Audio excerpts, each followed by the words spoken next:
Hello, I am a parent of a beautiful little girl who is currently 7 years old. She is a happy, smart, and quite emotional child. I know that she has difficulty with the latter, and I try in every way to explain her emotions to her. I teach her how to deal with negative ones by regulating her breathing. We have achieved no small success. But she is a whole universe, and I do not always manage to read her correctly or choose the right approach. The first 4 months of the school year, she's in first grade, she had constant stomach pains. We visited specialists, and according to them, everything is on an emotional level. Things are better now, except for the fact that for the first time in her life, she has very low immunity due to stress and gets sick often. In general, she is sociable, quickly connects with peers and even adults. She makes friends easily. But she has some difficulty with authority figures. They destabilize her.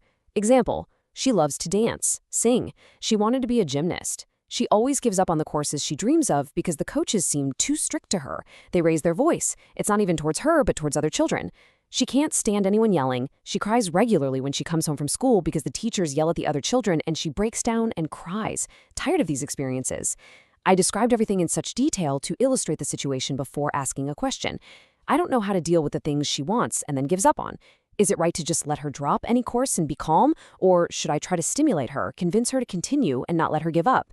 I'm worried that in one case, I'm teaching her to give up when she encounters difficulty, and in the other, to do something, even though she feels bad, that is to ignore her emotions. I want to help her feel and develop in the best way. Please advise. First off, I just want to acknowledge what's at the heart of this letter. It's so clear that this is coming from a deeply thoughtful and caring parent who's navigating a genuinely tough situation. And that core question, when do I push and when do I protect? That's a universal one for so many of us. So let's start to unpack this together.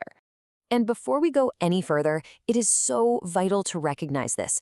The very fact that you are observing your child this closely, that you're seeking this balance and wanting the best, well, that is the most powerful tool you have. This isn't a sign of failure at all. It's a sign of incredibly attentive and conscious parenting. So what is really going on with this little girl? Is she just being, too sensitive? Or is there something deeper at play here?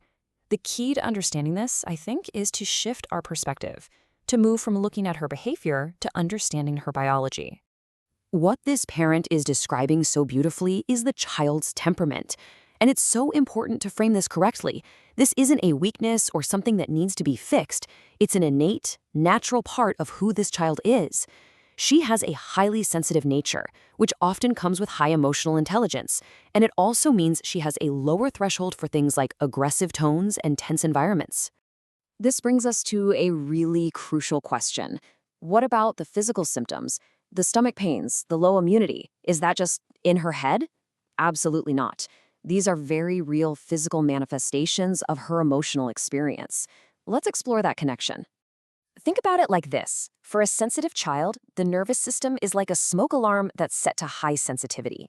It's still learning to tell the difference between burning toast and a real house fire. So when a coach or a teacher yells, even if it's not directed at her, her body's alarm system can perceive it as a real danger. This triggers the body's stress response, releasing hormones like cortisol. And when that happens over and over, that chronic stress leads directly to the very things this parent described: stomach issues and a weakened immune system. It's a direct biological chain of events. So here's the most crucial point to take away from this. Her desire to quit dancing is not a tantrum. It's not a lack of willpower, and it's not just a whim. It is a legitimate physiological response to an environment that feels unsafe to her nervous system. And this brings us right back to the parent's central dilemma.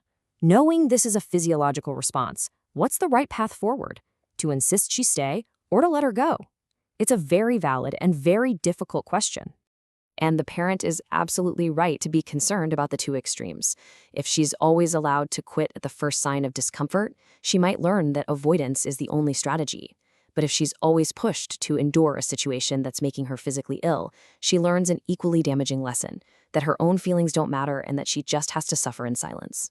As with so many things in parenting, the answer isn't in the extremes, is it? The healthiest, most productive path lies somewhere in the middle. It's all about finding that balance between validating her feelings and, at the same time, building resilience. Okay, so what does that balanced approach actually look like in practice? How do we do it? Let's break it down into a few clear, actionable strategies. The first and most important step is a powerful reframe. We need to help the child understand that she isn't giving up on her dream of dancing, she's giving up on the way it's happening. The problem isn't the activity itself, it's the environment. You can make this really concrete for her by asking direct questions. Something like, hey, if the coach spoke in a calm voice, would you still want to go to dancing? Or, let's imagine the perfect dance class. What would the coach be like? This shows her that the problem isn't her, it's the situation. And that empowers her to think about what she does want. So our goal isn't to teach her to just endure pain. It's to teach her to make a distinction.